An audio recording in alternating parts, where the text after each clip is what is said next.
Hey everyone, welcome to the energy report for the month of October 2022. I think this one is going to be pretty short and sweet. We'll see. No promises because it's me. So we've officially entered October. Today is October 1st as I record this, and we've also entered the final quarter of the year. So I have two cards to show you today.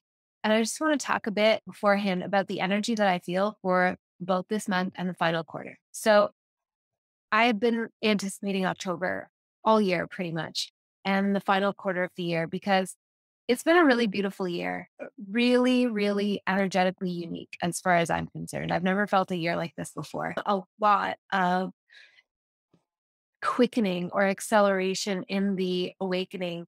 Big, I mean, I feel like I have experienced and witnessed quantum leaps in people's awakening this year. The months of October and the final quarter feel heavy. They truthfully feel like we're entering a period of darkness that is going to require us, and by us, I mean you who are called to listen to me, most likely a carrier of the original angelic human template, or at least a very important portion of the angelic human template. Indigo, starseed, galactic, angelic dragon, your archetypal self, the multidimensional hugeness that you are. So that's what I'm talking to you. We are entering a period of darkness wherein we are being called to step up into the role that we primarily came and agreed to, came here to fulfill. And that is being a light in the darkness. The importance of this is that so I don't want to get lost in the weeds of predictions. That's not really my strong point. I don't actually know how these energies are going to manifest. What I tend to do is feel the energies while they are still non physical. I feel them coming the same way that you can feel a storm coming before the clouds roll in. But there's just these like atmospheric, subtle shifts that I am able to notice. They feel very strong to me. And this this darkness is going to involve, as I interpret it, a lowering of the collective morale. So obviously, I can speculate that it's probably going to involve even more deaths related to the virus and the false injection technology. But also, there have been a lot of deaths that are not directly related to that. There have just been a lot of deaths. And it seems to me, the feeling that I have is it's at very least, going to continue along at the current clip. Most likely, it will increase over the cold, dark months here in the Northern Hemisphere. I am certain that even though in the Southern Hemisphere, you'll be going into your warm months, your summer season, nonetheless, certain that all of this energetically will apply. Also, we've recently, just at the end of September, we saw the British pound really take a very significant hit in terms of its value. And that is one of the oldest and strongest fiat currencies. So for it to tank the way that it did is unprecedented and will absolutely have ramifications on all of us, regardless of where we live in the world and regardless of what currency we use. We're also seeing very evidence of food shortages. I'm so fortunate to be living in a rural area surrounded by farms, mostly like fairly small or to medium farm operations. So I have access to a ton of produce and a ton of high quality pastured meat. I'm not feeling the food shortage so much, but when I go to the grocery stores, I'm seeing evidence of it. And we are hearing reports of it in the news media. So these are just some examples of kind of what I'm anticipating will increase over the final quarter of this year. Just a big contraction that like compresses us. There's also the eclipse season in Scorpio, which has to do with, as I understand on good authority from my personal astrologer, it has to do with the removal of codependency coping mechanisms that we've had. So That's basically having like certain crutches that aren't really good for us being taken away if we haven't already proactively given them up or started on the process of giving them up. Everyone who's still holding on to it is most likely going to have it destabilized and taken away, possibly completely. So there is just going to be a lot of chaos that we're moving into, a lot of change, and the collective morale is going to drop because the huge majority of the human collective still isn't awake and is, in fact, resisting awakening because they are in a state of trauma based mind control. They're genuinely so afraid of the possibility that the conspiracy theories are true, even any of them, even a single one. They're so afraid that that might be true that they completely shut it out. They can't go there. A lot of people, let's remember, are working just to survive, are working, full-time jobs. Sometimes it's families with young children or children of any age, because teenagers need a lot of work too, who are, have two parents who are working, going to work 5 days a week, full-time hours, coming back every day and just having to like get their kids fed, get them bathed, get their teeth brushed, jammies on, into bed so that they can basically start all over again the next day, where there are people who are taking care of elderly or ill family members.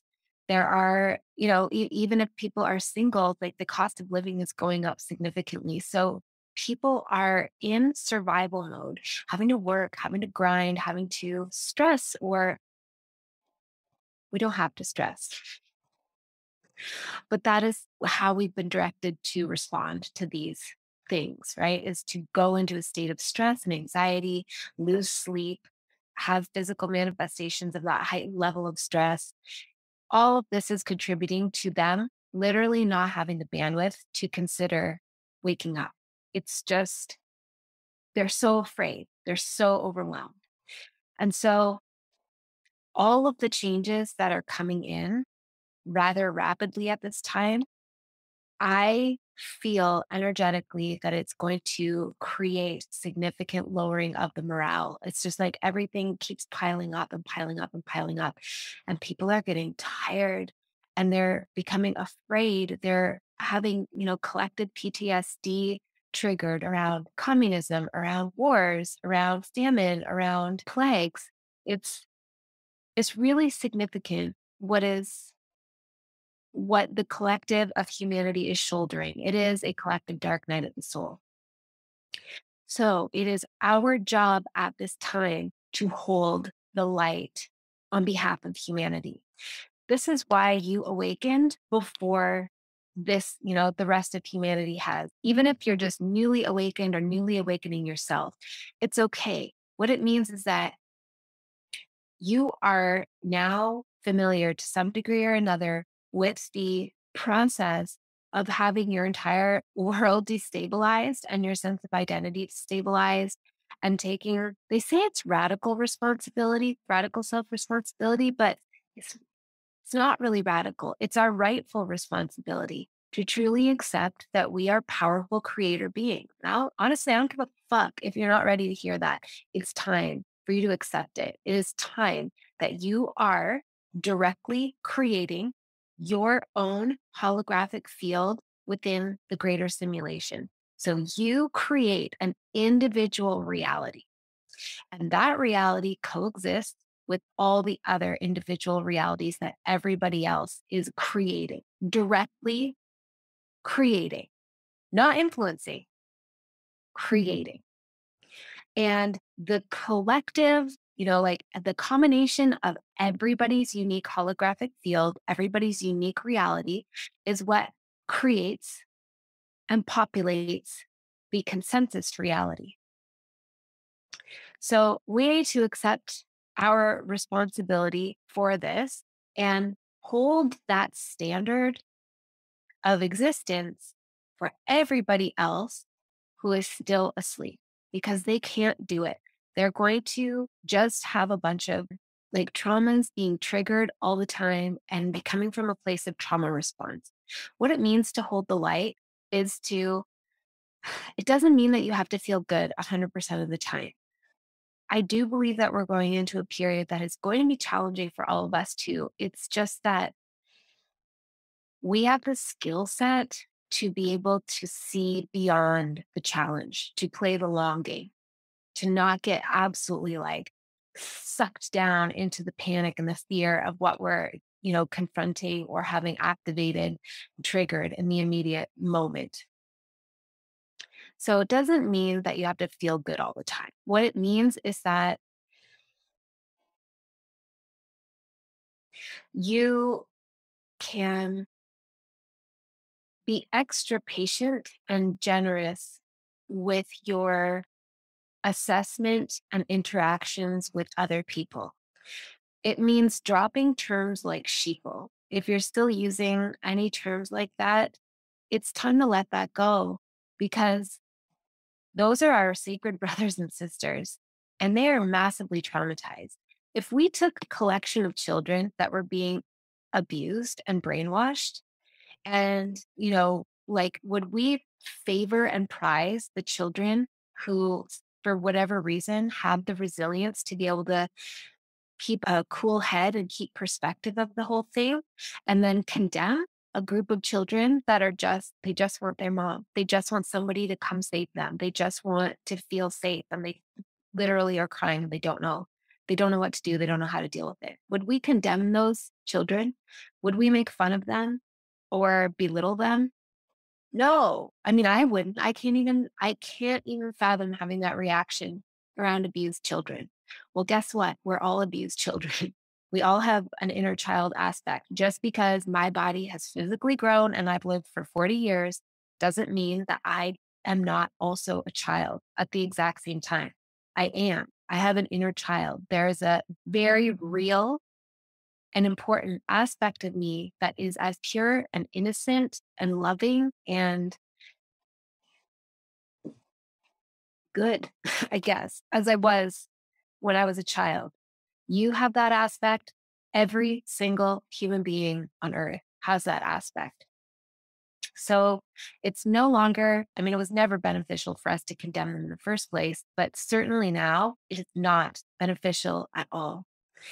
So holding the light is being extra generous and forgiving and being able to, even when somebody is acting like an asshole and projecting all of their trauma and their fear and their anxiety onto you doesn't like turning the other cheek or whatever doesn't mean like here just, abuse me.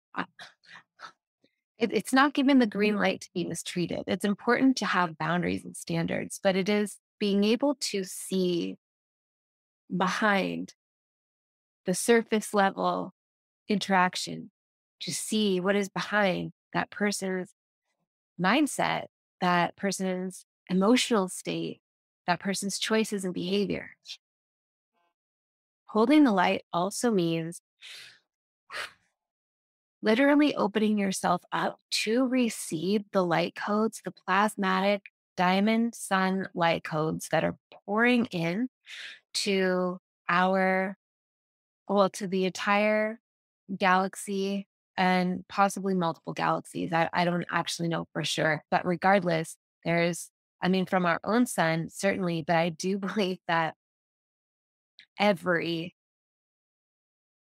star in this galaxy is also experiencing the changes that our sun is changing, an amplification of the light and an increase of gamma rays coming into Earth and being received by us, plasmatic, rainbow diamond light codes, all that kind of stuff. And I mean, I know that sounds so new agey, whatever. Like it's like a nice thought. Oh, rainbow plasma diamond light codes.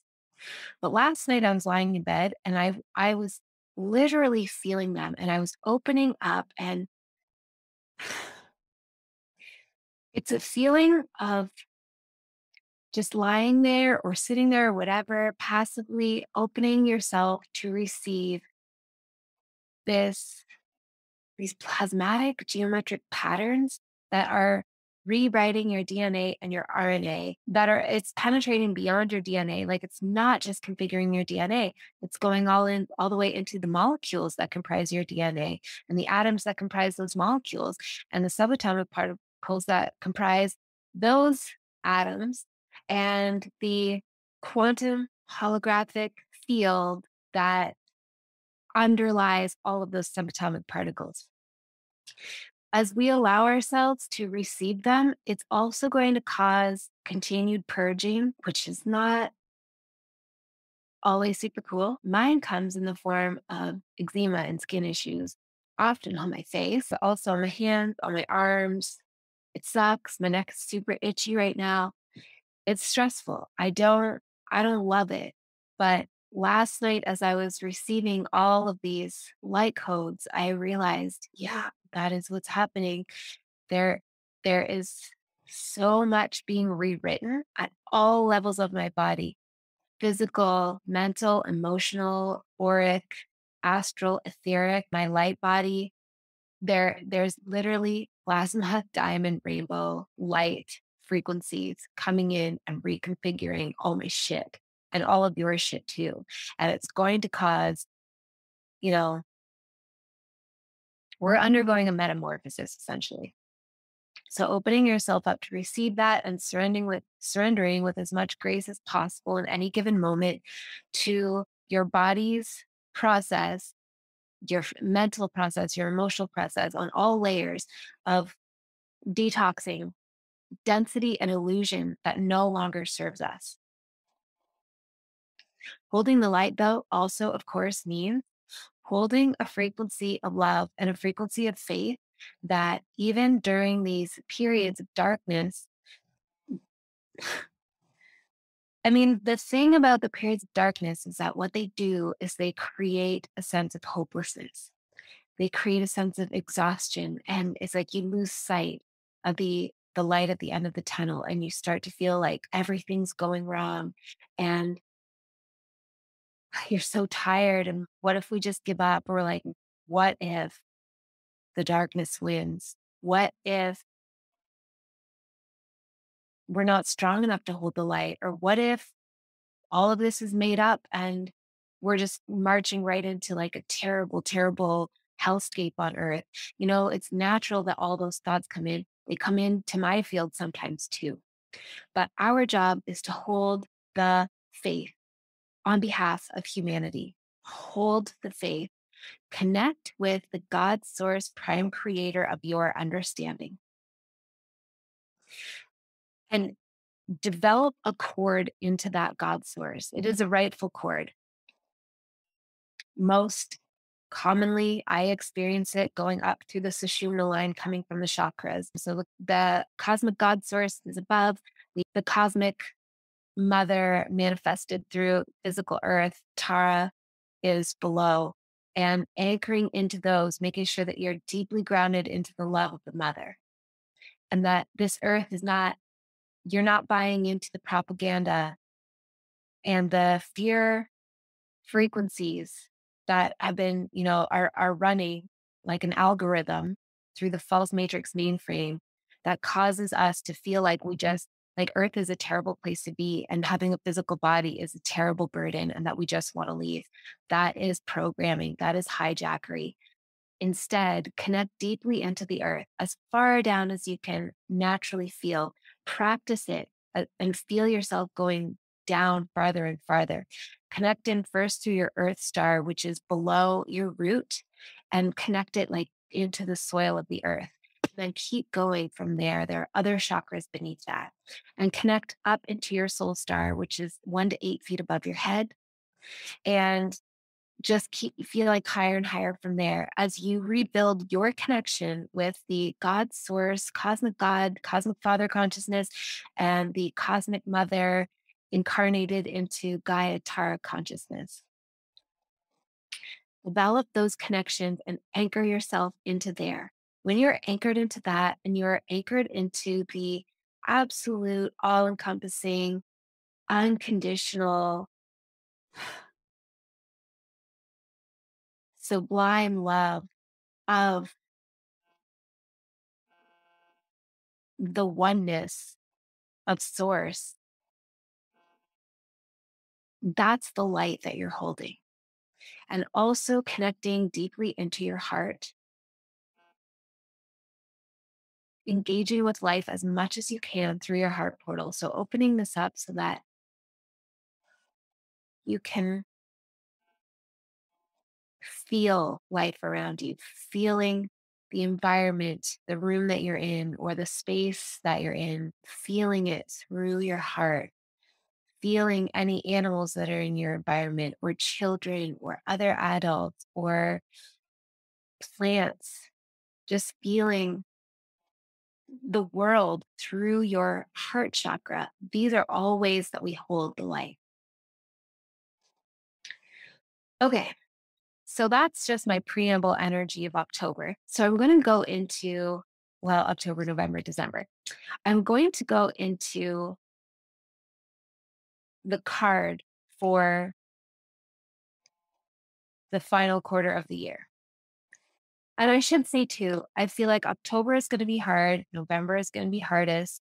And then in December, I still feel a lot of darkness, but I really feel like a sparkling, shimmering glimmer. There's this, it's maybe the solstice, it's maybe Christmas, and just the energy of that time and the way that it's been coded in our mythology, but it feels like a star. So either like the Star of Bethlehem or the North Star or the star card in the tarot. That's how December feels to me.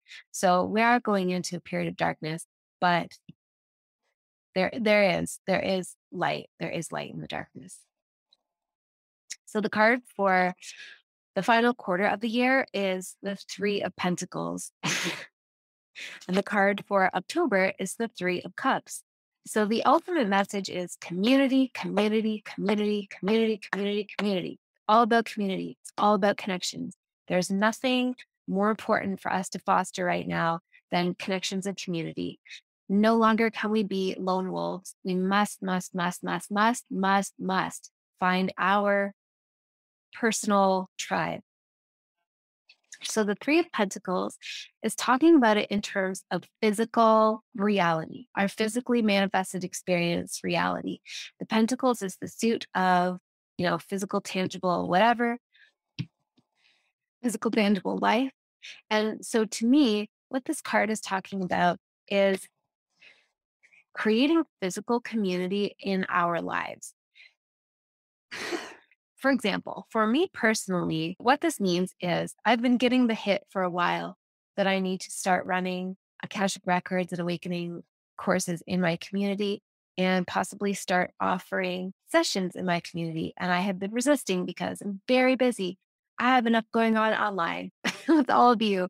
I have enough going on with having children, but I have been feeling that urge for about 6 months. And I can feel that the reason I haven't acted on it is because it wasn't quite time, and now it is time. It is time, especially if they end up, you know, shutting off the internet, which I don't know. I mean, we've heard that threatened before, but this is the year where I really feel like that might actually be possible. I don't know. Maybe it'll happen, maybe it won't. But regardless, there's something so important about our tangible, grounded community. We cannot create things alone as powerfully as we can together. I'm not suggesting that you can't manifest anything alone and that you must now always, work with others.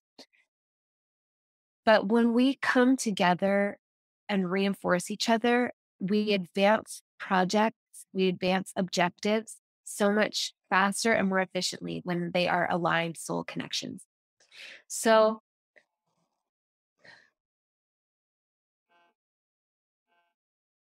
this is talking about the real world effects that we want to have.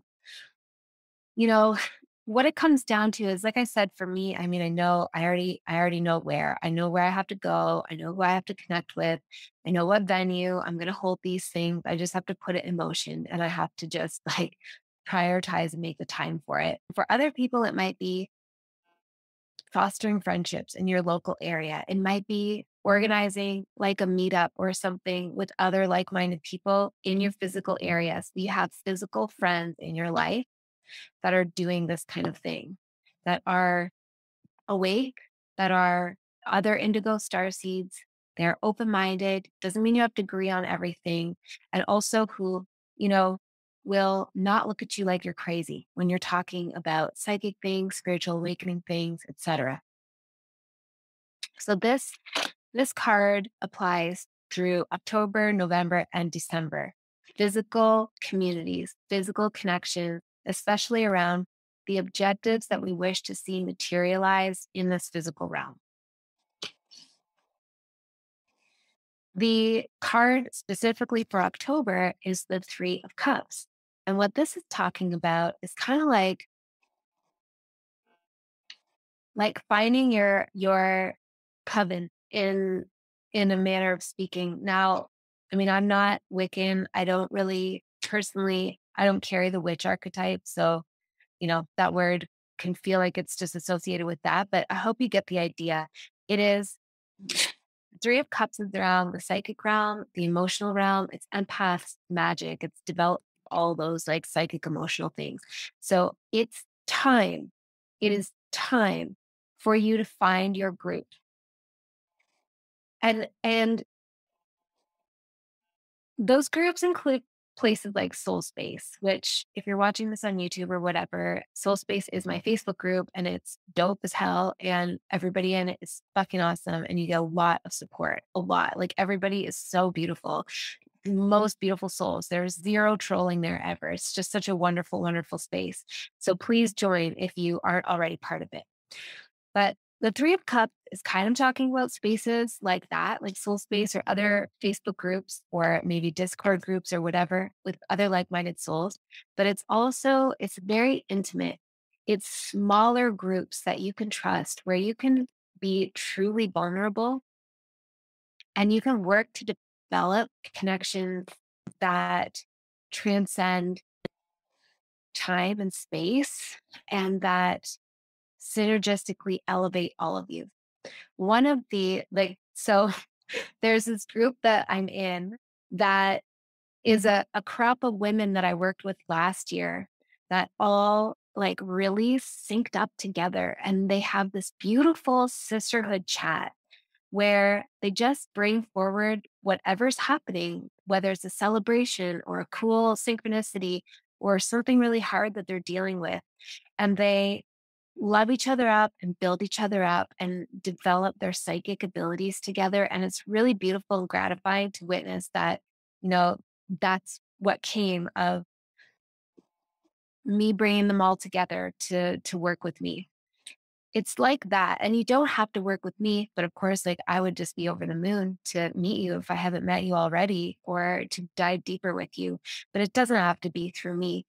There are so many people offering online courses around psychic development, spiritual development, how to read the tarot, how to read the Akashic records, psychic development boot camp, that kind of stuff.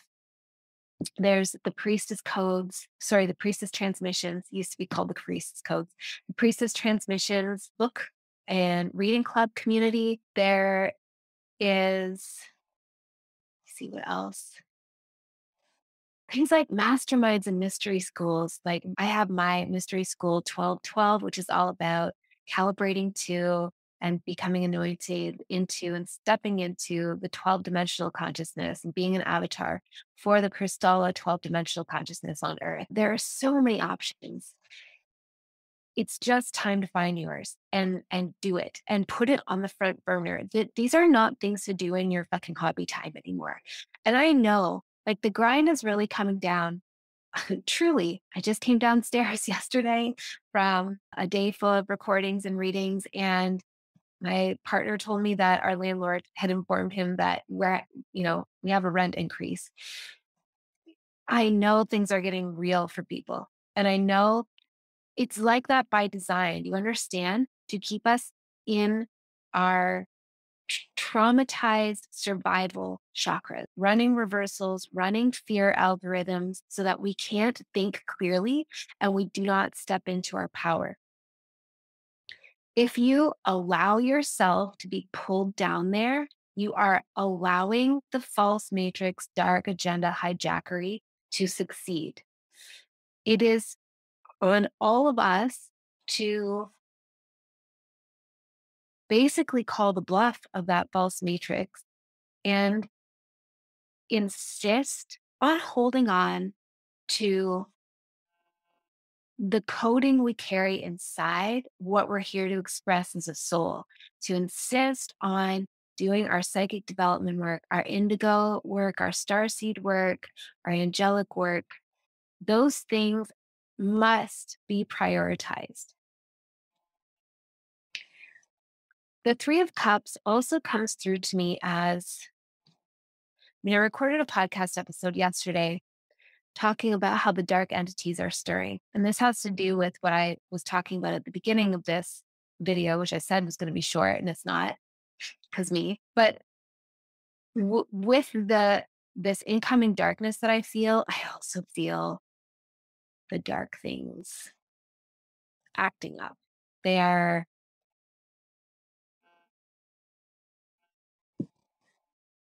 I'm trying to think of a way to put it. I was going to say they're looking forward to a feeding frenzy, but I just don't want to paint any gross pictures, but it's a little bit like the energy of, in Stranger Things when the Demogorgon and all of his like weird zombies are coming. It's like in Game of Thrones when they say winter is coming and also the Night Walkers are coming. It's like in Harry Potter where like the Dementors, even if you can't see them, you feel them in the air, sucking the joy out of it that they are pushing off. That's what it's like.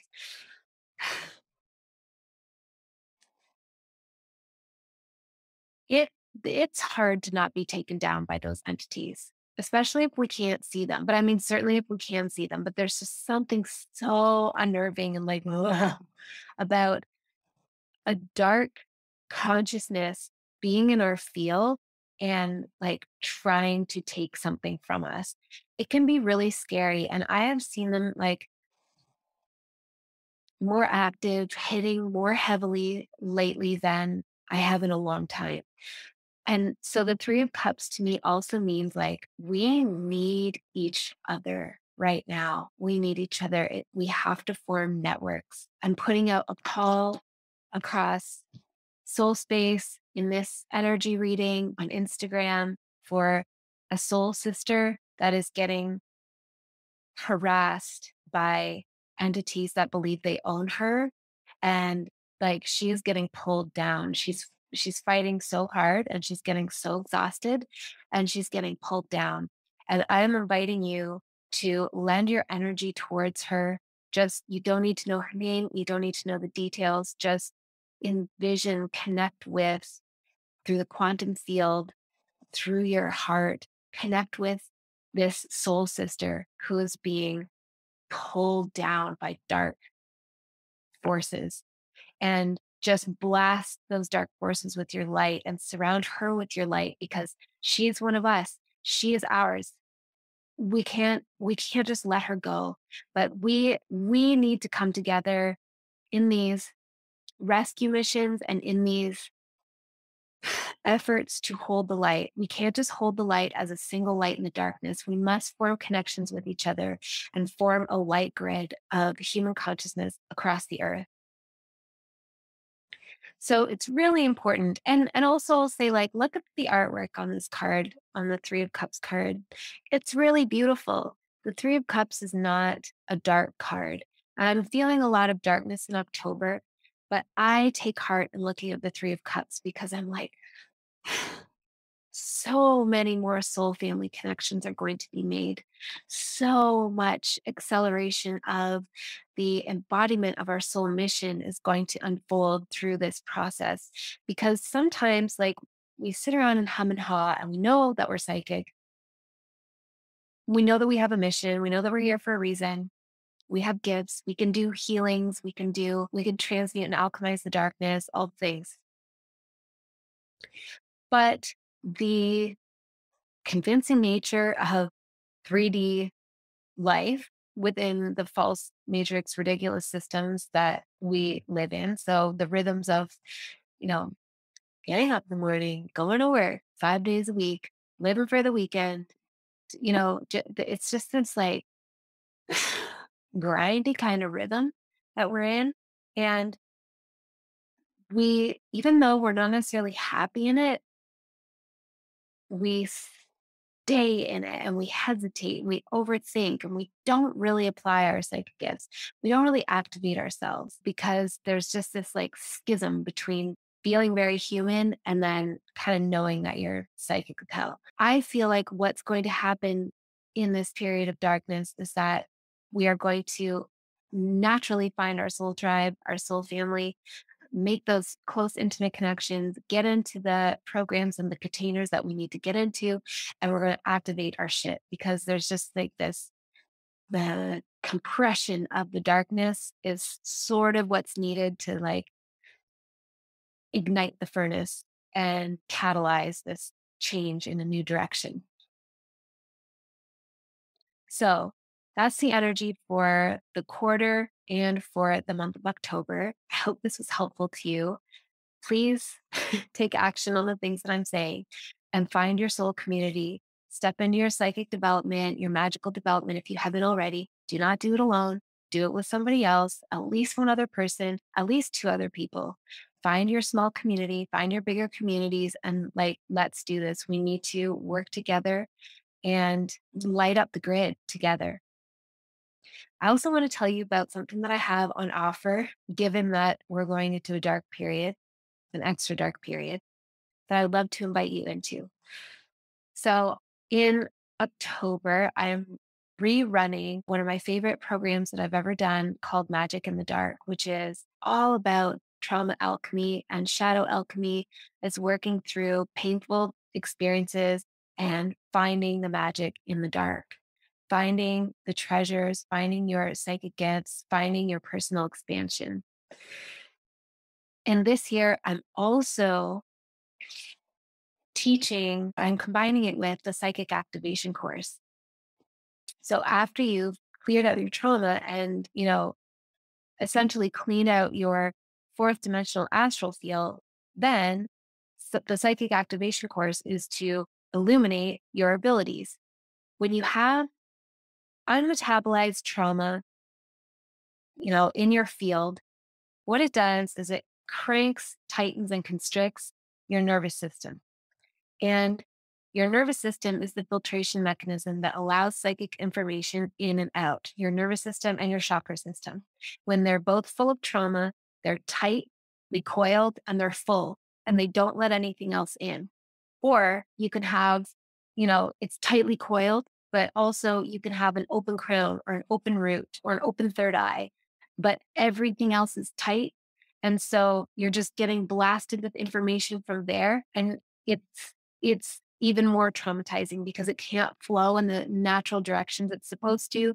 You can't be grounded. You can't anchor it into your being. So you feel completely like freak the fuck out. You wonder if you're crazy. You feel delusional, unbalanced. You feel invaded. You don't have good shielding mechanisms. So we have to work through our trauma first. Then we can activate our psychic abilities in a way that allows us to be in control of them and allows us to develop them and increase them according to what our nervous system and our chakra system can handle. So I'm combining the two of those together. And this year I'm teaching 14 new modules, 7 for Magic in the Dark, 7 for psychic activation. And they are about the chakras. So for Magic in the Dark, I'm going to go through every chakra, give it its own module where I talk about the different types of trauma that I see in like during readings and work with private clients that I see stored in each chakra. And we're going to go through a clearing process to scoop that trauma out and resolve it. Then in the psychic activation course, I'm again going to do a unique module for every chakra to activate that chakra back into the like pure, crystal clear portal or vortex that it is designed to be that connects you with other dimensions of reality. So I'm really excited to do that. I'm offering them bundled together at a really, really, really, really great price. And that's so much value. You get lifetime access. If you can't be on the live calls, not a big deal. You get lifetime access to the replays. You also get everything that, was previously recorded for Magic in the Dark and the Psychic Activation course. Additionally, I have a masterclass coming up this week, a two-part masterclass. It'll be on October 7th and 8th, so Friday and Saturday. And it's called Understanding Entities Part 2, Reptilian Edition. So if you were in Understanding Entities Part 1, you automatically get this new one that I'm doing. If you were not in Understanding Entities Part 1 and you purchase a ticket to the Part 2 Reptilian Edition, you automatically get Understanding Entities Part 1. So right there, it's a 2-for-1 thing. It's super, super high value. And this one is going to be about reptilians, but also about, like all entities, there's so much information: how to recognize them, how to shield from them, how to remove them, how to detect them in yourself, detect them in others, that kind of stuff. And the Saturday, I said and for a reason. I forgot for a second. On the Saturday, I'm going to be doing a group kind of Akashic reading where I select some people that I'm guided to select and read their field to detect any entities and bring forward any information around how to deal with those entities. And the final thing I want to invite you into is my Mystery School 1212, which is the highest level way to be in my world. It's truly my inner circle. It's a small, intimate group. We are connected. We meet every week. We're doing things like forgiveness and cord cutting, remote viewing, heart portal opening, 17 dimensional chakra activation, 12 strand DNA illumination, quantum space clearing, dissolving density, timeline creation. It's so, so, so much. It is my mystery school to teach you how to open up all the way into your 12 dimensional consciousness and anchor it into your being. When we do this, we become ascended avatar vessels for the Christos Sophia consciousness on earth, or in other words, the holy divine feminine, the holy divine masculine, closest to the God source and the angelic field, where we repattern this entire reality just by being. It's an extremely, extremely powerful state to occupy. And I know that many in my field are meant to illuminate and activate this original angelic template, activate their dragon archetype, and to become an avatar for the Christ Sophia consciousness. So, those are all the things that I have on offer for the next couple of months to move us through these dark periods. Check the link in the show notes for the different offerings, for the details, for the sign up page. And please like this video if you resonate with it. Please share it with anybody that you think would benefit from it. And if you aren't already subscribed, please subscribe. The more viewers that I have, more subscribers that I have, the more that these videos get shared in people's YouTube suggestions.